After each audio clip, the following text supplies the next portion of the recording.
Arkadaşlar merhaba.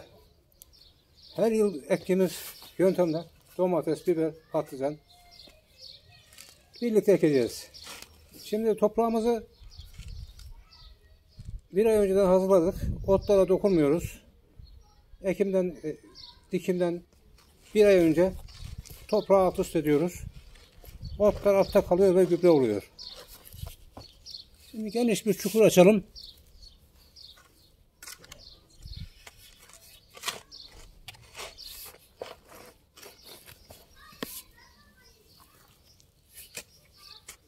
Bunu pet şişeyle dikiyoruz. 5 litre olur, 10 litre olur fark etmez. Her ikisi de oluyor. İlaç gübre kullanmıyoruz. Sudan %90-95 tasarruf ediyoruz. Çok az sulamayla oluyor bu.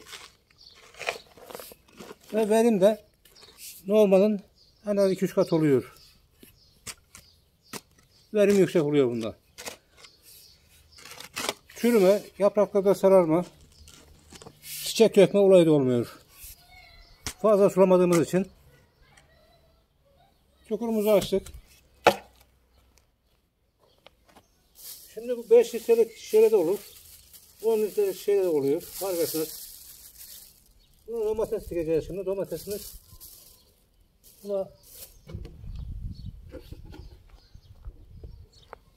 eğer 10 litrelik şişede dikersek şişe kenarına 4 tane domates dikebiliyoruz. 5 litrelik şişeyle dikersek 2 tane yeterli oluyor. Şimdi şişenin şu ikinci boğumundan 3 tane dilek açıyoruz. Tornavidayla veya 5'lik çiviyle.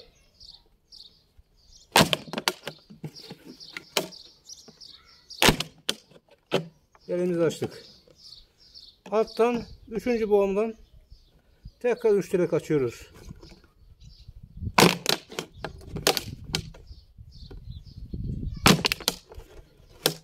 Bu sistem diğer videolarımızdan biraz daha farklı. Su tasarrufu, verim biraz daha yüksek oluyor. En üstten 1. boğumdan bir delik daha açıyoruz. Buradan hava alması için. Bunu biraz genişletiyoruz. Bu deliğimiz toprağın üzerinde kalacak. Üstteki delik toprağın üzerinde kalacak. Şimdi fazla derin oldu. Biraz toprak koyalım.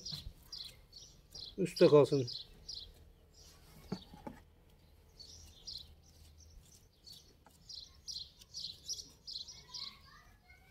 Şişemizi yerleştirdik.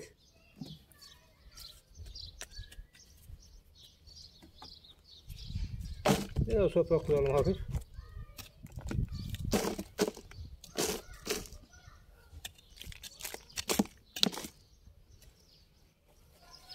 Şimdi suyu tutması için sulayamadığımız zaman, suyun olmadığı zaman toprağın nem tutması için bir karton parçasından şöyle alta bu şekilde atıyoruz.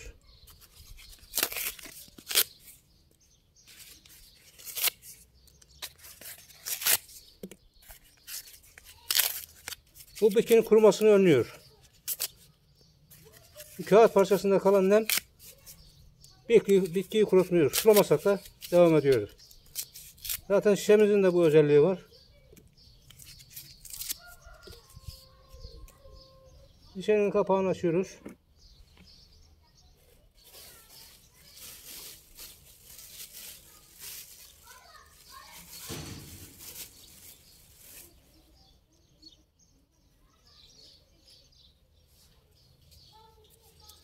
Şimdi küçük bir bakırımız var. Bunu atacağız içine. Çok küçük bir parça. Çünkü toprağı ekerken toprakta bakır minerali kalmıyor. Bakır olmazsa verim pek olmuyor.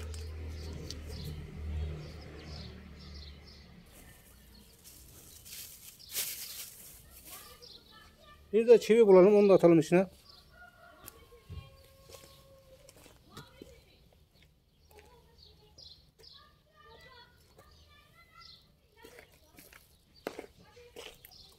Toprakta bakır da var, minerali, demir de var ancak bunu eke kalmıyor.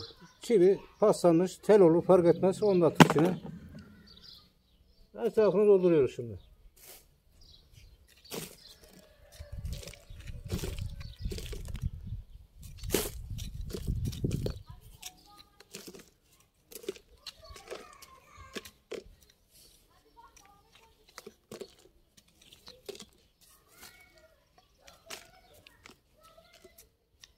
Bakır ve demir bitkiyi güçlendiriyor. Meyve vermeye teşvik ediyor. Ve zararlı bakterilerden bitkimizi koruyor. Verim de bayağı yüksek oluyor. Yaprak sararırsa bitkilerinizde, kökte çürüme olursa mutlaka bakır veya demir eksikliği vardır veya kalsiyum.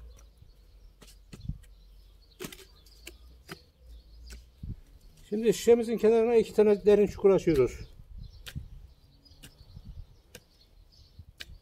Şişeden 5-6 santim uzakta. Çok fazla değil.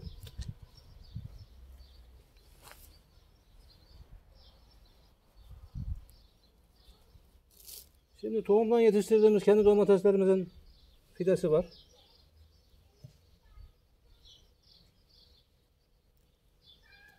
Çukura gömdükten sonra hafif diplerini çok hafif bastırıyoruz. Fazla değil. Çok hafif. Etrafını toprakla kapatıyoruz.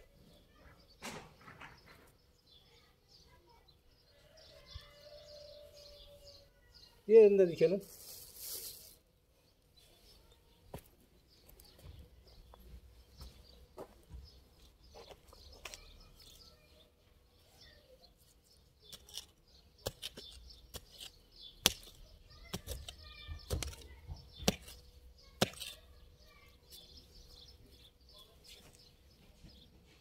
Biraz daha derin dikelim. Ne kadar derin olursa o kadar iyi oluyor. Çünkü kökler gelişiyor. Bitkinin gövdesinden de kök veriyor. Derin olursa. Şuralarda köklenme oluyor. Hafif bastırdık. Etrafına şöyle hafif yuvarlak yapalım suyu tutması için. Şimdi bunlara can suyu vereceğiz.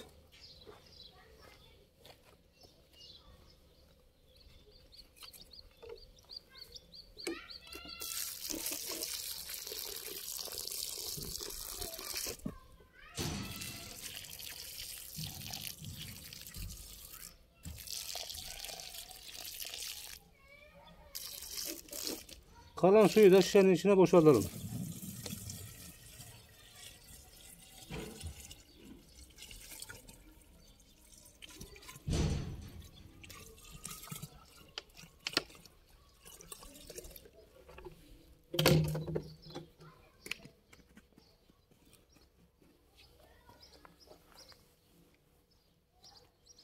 Tekrar diplerini hafif bastıralım. Üzerlerine toprak örtelim. Nemin gitmemesi için.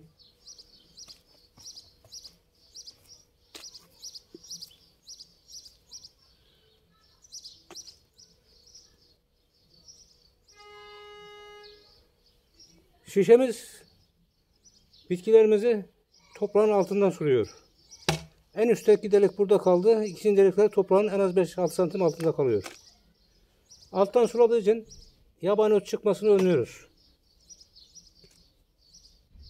Şişeye eklediğimiz su deliklerden yanlara ve derinlere toprağı ıslatıyor, nemlendiriyor.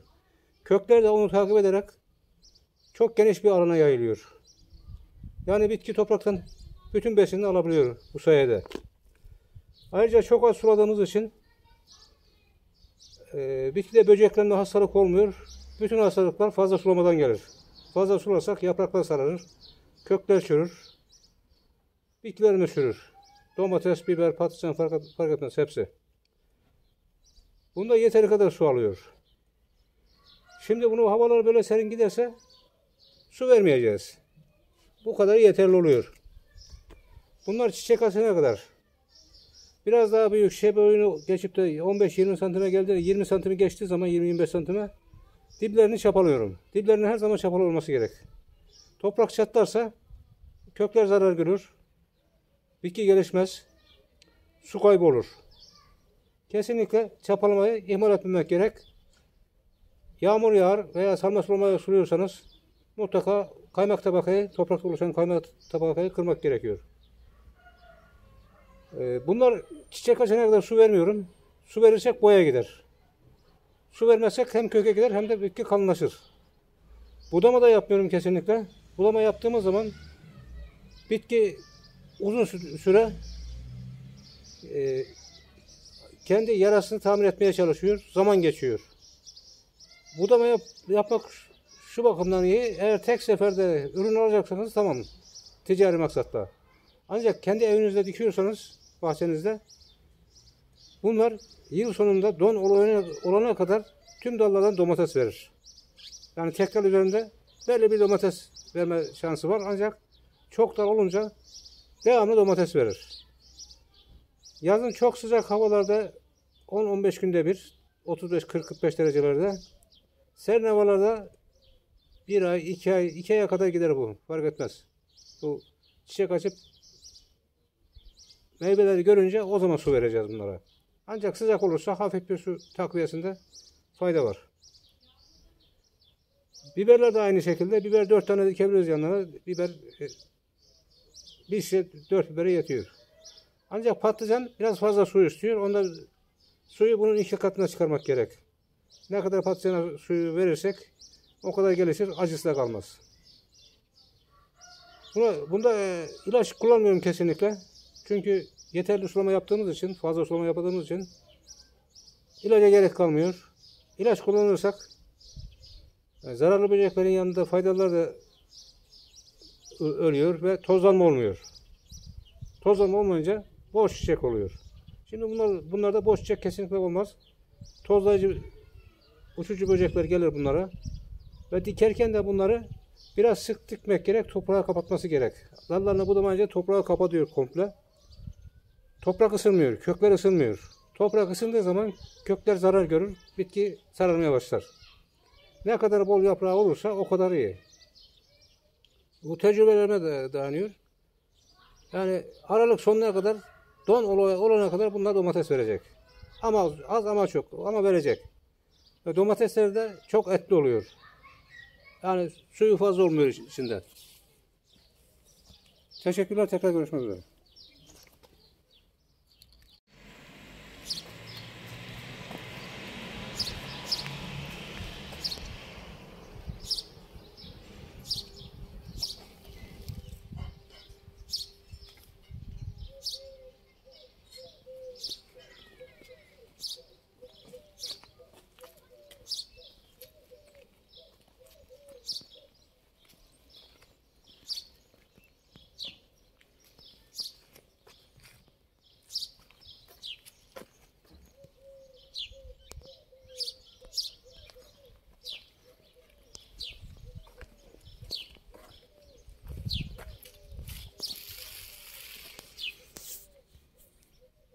Domateslerimiz şişe boyunu geçti.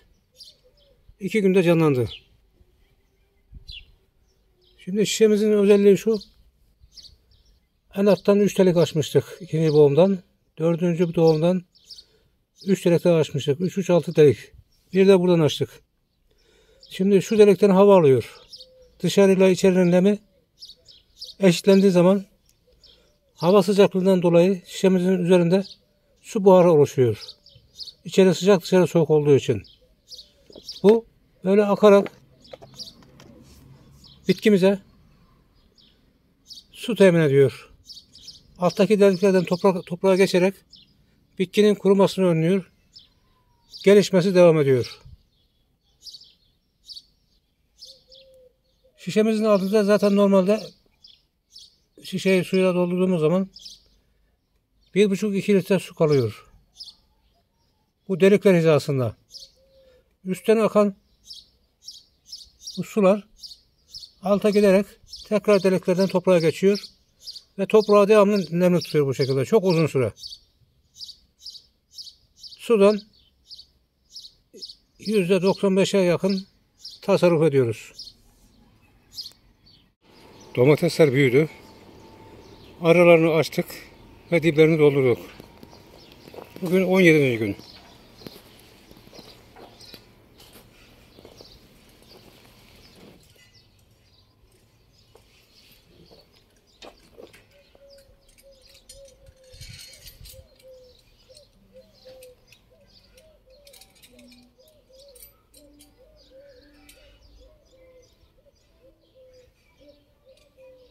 Domateslerimiz büyüdü bu şekilde. İkinci çapayı yaptık. Artık sulamıyoruz domatesleri. Çünkü suladıkça boya gider. Verme yatması için, çiçek açması için suyu tamamen kestik. Bugün 22. gün. Bu şişelere doldurduğumuz su bunlara çiçek açıp meyveleri görene kadar, domatesleri görene kadar yeterli olacak. Şimdi bunların toprağa temasını önlemek için bunlar daha büyüyünce domatesler yan yatacak kendileri. Bunların iki sırada bir araya bu şekilde bir ağaç koyduk. Soldakileri sağa yatıracağız, sağdakileri de sola yatıracağız. Bu ağaçların üzerinde toprağa değmeyecek. Hem toprak ısınmayacak, domateslerimiz verecek. Domatesler yere değmeyecek. Değse bile bir şey olmaz. Biz şişeyle suluyoruz. Bu şişe suyu normalde 40 güne kadar dayanıyor. 40 günde geçiyor. Çok soğuk havalarda veya soğuk havalarda çok daha fazla sürüyor. Ancak sıcak havalarda 35-40 derecelerde bunu 15-20 günde bir tam doldurmadan su vermekte fayda var. Bu toprağı alttan ıslatıyor ve yeterli oluyor. Az sulayınca hastalık olmuyor. Bu yapraklar toprağı kapatacak. Her iki tarafından toprak serin kalacak. Kökler de serin kalacak. Ve domateslerimiz yıl sonuna kadar domates vermeye devam edecek. Budama kesinlikle yapmıyorum. Domatesi kendi doğasına bırakıyorum. Çok daha verimli oluyor. Devamlı domates veriyor. Budama yaparsak tek daldan domates alıyoruz. Ancak yapmazsak tüm yan dallar domates veriyor ve domates oluyor. Hakiki domates.